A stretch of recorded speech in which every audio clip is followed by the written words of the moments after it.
Bisnis online itu gampang banget, tinggal upload aja, kalian langsung bisa dapet cuan. Cuannya gede lagi. Nih setahun aku udah bisa beli mobil, nih 2 tahun aku sudah bisa beli rumah, gas lagi. Pernah denger kayak gitu nggak? Oke, gini buat kalian yang mau mulai berbisnis online, kalian harus tahu nih sisi-sisi gelapnya dari bisnis online gitu ya. Jangan sampai kalian terjebak dan hanya berpikir yang tadi aku bilang di depan gitu ya, bisnis marketplace itu, bisnis online itu gampang banget gitu ya, kalian upload aja udah oke gitu. Tapi di balik itu semua ada sisi gelapnya seperti kayak biaya layanan yang cukup tinggi. Terus ada juga penipuan yang banyak sekali beredar tuh akhir-akhir ini. Terus ada apa lagi? Hancur-hancuran harga yang luar biasa belakangan ini juga gitu ya. Kalian simak video ini sampai selesai supaya kalian tidak terjebak pada sisi-sisi gelapnya. Dan buat kalian yang mau berbisnis online, mulai bisnis online tuh tahu nih antisipasinya seperti apa. Oke, sebelum aku bahas gitu ya, jangan lupa di subscribe dulu dan dinyalain lonceng notifikasinya supaya kalau misalnya ada video dari aku kalian bisa dapat notifnya dan bisa kita belajar bareng-bareng. Oke, yang pertama adalah yang tadi aku sempat singgung gitu ya, yang namanya biaya layanan yang cukup tinggi. Biaya layanan saat ini di banyak di banyak e-commerce gitu, entah Lazada, entah Shopee, entah TikTok Shop, Tokopedia, itu rata-rata 10-20%. Ya, biaya layanannya aja. Belum ada misalnya kalian biaya affiliate. Belum kalau kalian harus ngiklan karena persaingannya yang cukup tinggi, ya. Jadi itu udah tahu, kebayangkan segitu biaya layanannya 10-20%. Belum diambil yang tadi aku bilang biaya ads gitu, iklan dan sebagainya, affiliate. Nah, yang kedua adalah kompetisi harga yang gila-gilaan gitu ya. Hancur-hancuran harga itu sudah menjadi rahasia umum. Kalau harga tuh pada banting-bantingan banget, kalian jangan terjebak di sini karena banyak sekali seller-seller besar ya, mereka yang jual tuh memang bener-bener di bawah harga gitu ya. Mereka tuh jual rugi supaya apa ya, supaya mereka tidak ada saingan, jadi bisa memonopoli. Jadi yang kecil-kecil itu udah deh gitu ya, nih gitu, dia bakar uang dulu nih gitu ya, ibaratnya kayak gitu, untuk melibas yang kecil-kecil, kompetitor yang kecil ya kan.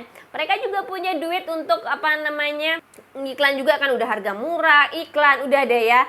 Kalau teman-teman gitu ya mengikuti gaya mereka, ya nggak akan bisa. Karena apa? Balik lagi, mereka punya modal yang cukup besar, ya, uang yang cukup gede. Jadi teman-teman udah dengan harga kalian mungkin misalnya kelebihannya kalian kalau masih kecil, mungkin dengan harga yang jauh lebih mahal gitu ya. Misalnya kalau mereka bisa jual lebih murah dengan justru di bawah harga beli gitu, kalian bisa bagusin di layanannya gitu ya, chatnya, fotonya dan sebagainya kalian perbaiki deh gitu. Atau gimana ya, menurutku tuh pelayanan itu harus lebih daripada mereka. 3 ada modus retur yang baru-baru ini lagi ins banget gitu ya. Mereka beli dengan modus COD gitu ya, terus habis itu dikembaliin karena bisa lah banyak banget barang tidak sampai gitu ya, barang tidak sesuai, hingga pada akhirnya mereka dapat barang atau mereka dapat duit gitu kan. Modusnya banyak nih ya, yang dirugikan seller lah. Kita sudah misalnya kalau ini ya, kita sudah packing, biaya packing dan sebagainya, belum nanti kalau misalnya ada biaya ongkir yang harus ditanggung ke kita, biasanya kayak gitu ya.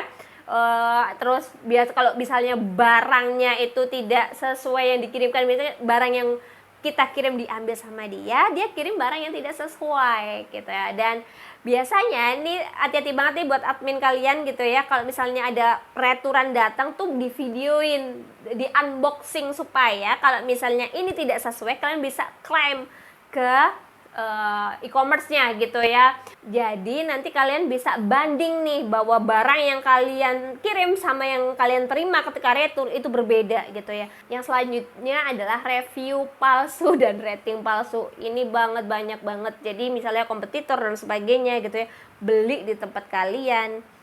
Mereka kadang beli nggak cuma 1-2 teman-teman, tapi beberapa, dan akhirnya di bintang 1 apa produk kalian pada akhirnya jelek bintangnya, akhirnya drop karena gini. Shopee melihat, misalnya Shopee melihat ini kenapa sih produknya jelek banget, diturun tuh, nggak akan dikasih traffic.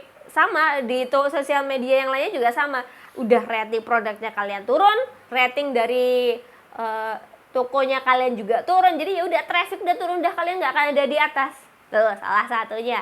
Terus yang selanjutnya adalah masalah logistik. Ini sering banget nih masalah logistik ini juga gitu ya. Kalau misalnya ada retur nih, biasanya teman-teman barang balik lagi ke sini tuh kadang udah ada yang hilang.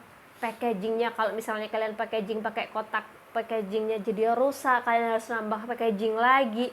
Belum lagi kalau misalnya sampai kesananya lama terus ditolak sama buyer, tuh beberapa kali seperti itu. Dan yang banyak juga adalah ternyata misalnya COD nih di kesana itu ekspedisi ini tidak melayani COD ke sana, mau nggak mau langsung balik ke sini. Jadi biaya waktu yang kita keluarkan, packaging dan sebagainya itu lumayan signifikan sih gitu. Logistik ini juga sangat berpengaruh, apalagi nih misalnya banyak sekali kasus yang retur balik tapi ternyata nggak dikembaliin nih sama kurirnya. Banyak sekali kurir-kurir yang nakal juga. Banyak kan beberapa waktu yang lalu tuh kasus-kasus ini yang ke blow up, yang kurirnya diambil sama kurirnya, terus habis itu dijual lagi.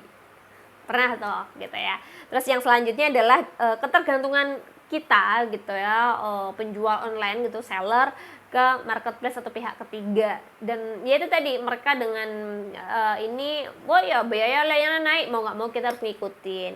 Harus iklan yang lagi GMV Max dan sebagainya, kita harus ngikutin. Kita cuma menyediakan logistik ini kita harus ngikutin, meskipun mungkin ekspedisinya nggak bagus dan sebagainya.